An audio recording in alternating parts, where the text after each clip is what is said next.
Alors bonjour à tous et bienvenue dans cette vidéo d'analyse sur le Dow Jones et de débriefing sur le système Full King. Donc on va commencer par un petit point juste sur l'analyse de la journée sur le Dow Jones. Donc voilà, donc c'était un peu ce que j'attendais pour lancer un peu les hostilités. C'est-à-dire un dernier plus haut, avec un échec de, cassure du haut de ce canal, haussier que l'on travaille maintenant depuis, pas mal de temps et ensuite, et bien tout simplement avoir un début de retournement. Donc alors pour l'instant c'est toujours un champ de d'hésitation, donc on a fait le fameux plus haut en question. On fait une clôture qui pour l'instant est quasi, en extrême.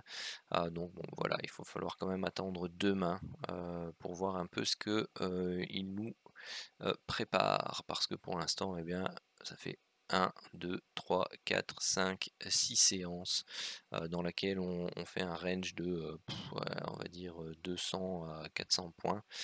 Bon, c'est pas non plus des petites amplitudes, mais disons que voilà, il n'est pas très directionnel, on va dire, dans cette structure de latéralisation. Ensuite, passons au système Full King sur le M5. Allons voir ce qu'il nous a fait aujourd'hui. À mon avis, pas grand chose. Voilà, donc il a juste pris ici un setup de vente sur le break de box qui a eu lieu ici, et donc il nous a fait pris position ici, mise à BE, pullback, ups et TP1 à 96 points.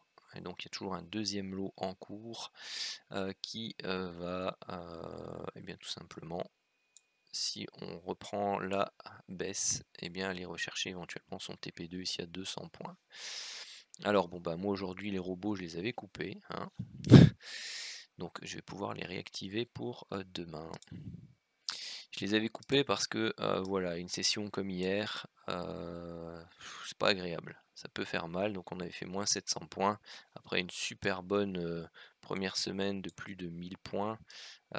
Une début de semaine ici où on avait fait presque 300 points, bah derrière on corrige sévèrement. Et donc c'est là où la version 2.0 est attendue avec impatience, où on doit encore intégrer 2-3 filtres. Donc si vous regardez la vidéo de débrief que j'ai faite ce matin pour hier et avant-hier, je vous explique justement ces 3 trades-ci pouvaient être filtrés déjà, donc ça évite sur la perte plus de 400 points. Donc ça c'est quelque chose qui est expliqué dans la méthode manuelle, mais que j'ai hâte qu'on puisse intégrer au robot. Et donc aujourd'hui j'avais dit qu'on avait fait 95 et pour l'instant ups 0.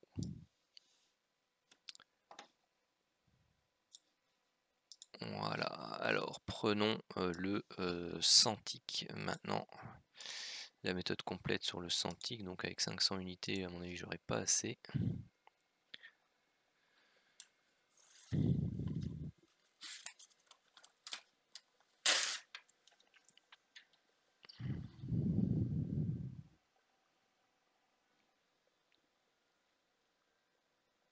Allez petit.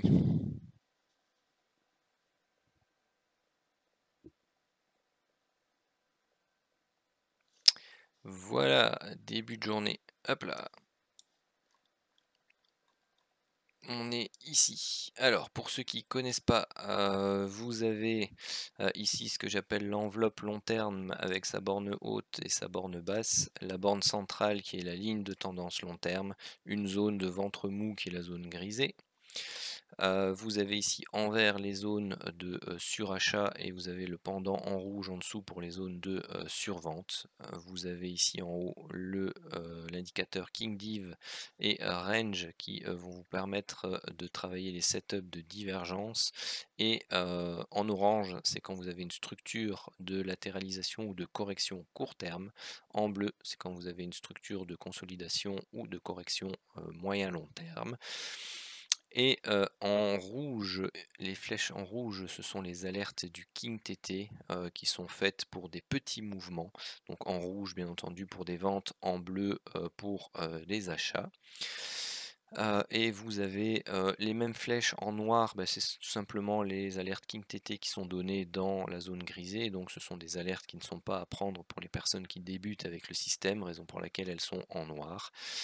Et vous avez les flèches vertes qui sont des flèches que il n'y a pas forcément de setup associé dessus, ce sont des alertes qui vous indiquent la potentielle sortie ou la sortie des zones de surachat et de survente.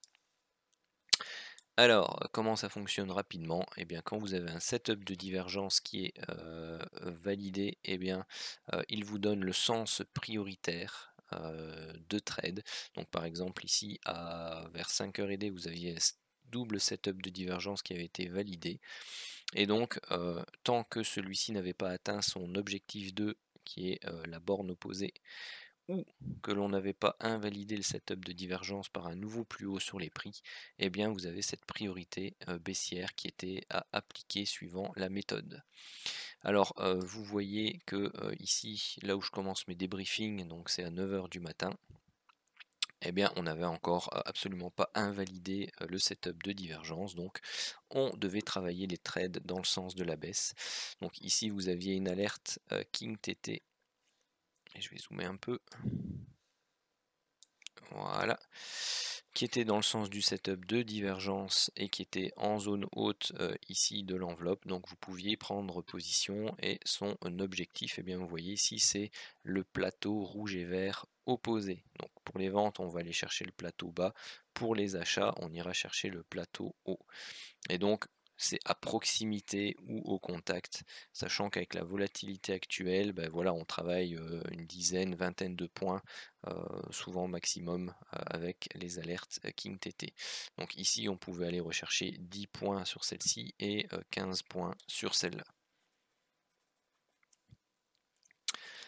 Les stops sont actuellement de plus ou moins 60-65 points. Donc ici vous avez généralement sur les alertes du KingTT des risk-reward qui sont faibles, très souvent inférieurs à 1 en ce moment. Pourquoi? Parce que c'est des trades que l'on va prendre de manière court terme. C'est l'équivalent du scalping en fait. Mais bien souvent on sort avant d'être stoppé sur ce genre de trade. Si jamais on voit que le trade part en cacahuète, par exemple avec les setups de range court terme, si vous avez défini une structure de consolidation court terme, qu'on la casse dans le mauvais sens, et bien à ce moment-là, on prend sa perte, quelle qu'elle soit, avant d'être stoppé. Ensuite, eh bien, tout se passe dans le ventre mou, zone grisée, donc on n'avait rien à faire jusqu'à 15h ici. 15h40, où vous aviez un setup de divergence visuelle. Donc pour ceux qui ne connaissent pas les setups de divergence, c'est quand vous avez les prix qui font un nouveau plus haut par rapport au plus haut précédent, alors que vous avez l'indicateur, l'oscillateur, qui lui va faire un nouveau plus haut, mais qui est plus bas que le précédent. Donc ça vous donne une alerte de divergence et donc de retournement potentiel que l'on cherche à exploiter. Donc ici on était en zone de surachat.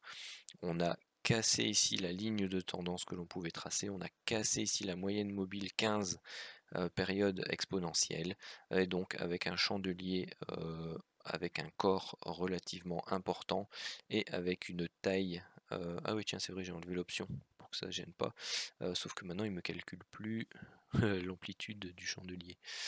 Donc ici on avait une amplitude de 9 points, la taille de plus ou moins 13 points, donc ok, c'était un chandelier qui était relativement correct, surtout si on prend la distance par rapport au point de cassure qui est ici.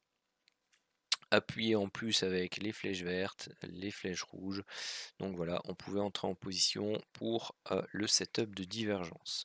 Alors comment ça se passe? Eh bien tout simplement stop loss, 65 points plus haut, et on a deux objectifs, donc généralement on travaille avec deux lots.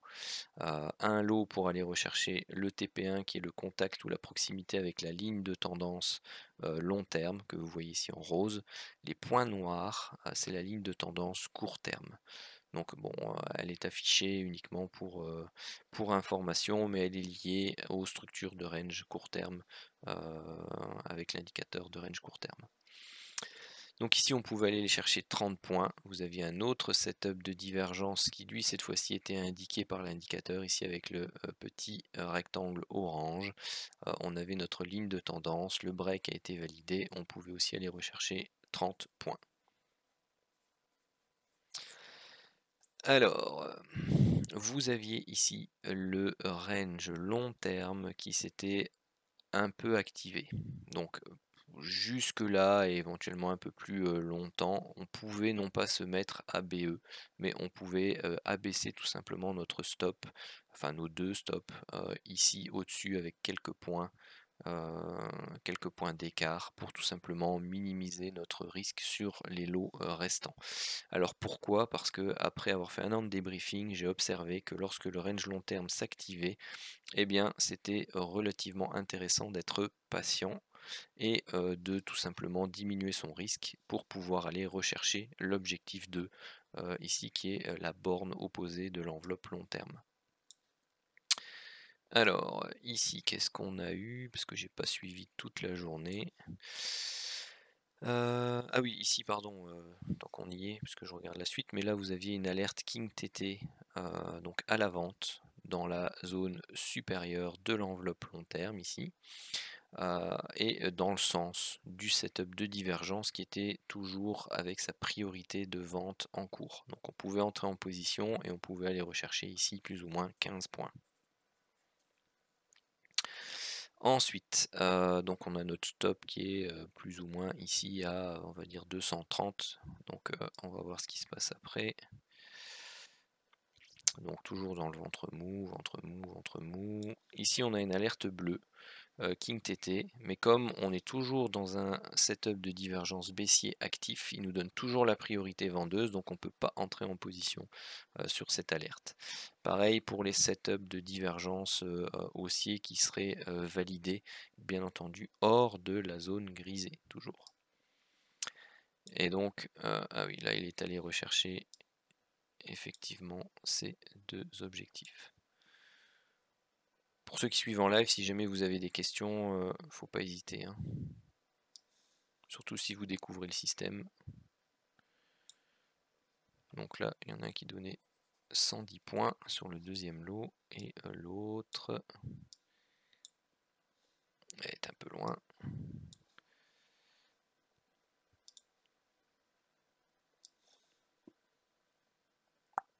Et ici est donné 105 points. Ensuite, une fois que... il faut que je surveille parce que c'est 21h30. Où est-il? Hop là. 21h30. Voilà, j'irai pas plus loin que là. Donc une fois qu'on a eu notre TP2 qui a été atteint, on attend 15 chandeliers pour voir si effectivement l'influence du setup de divergence baissier a disparu ou pas.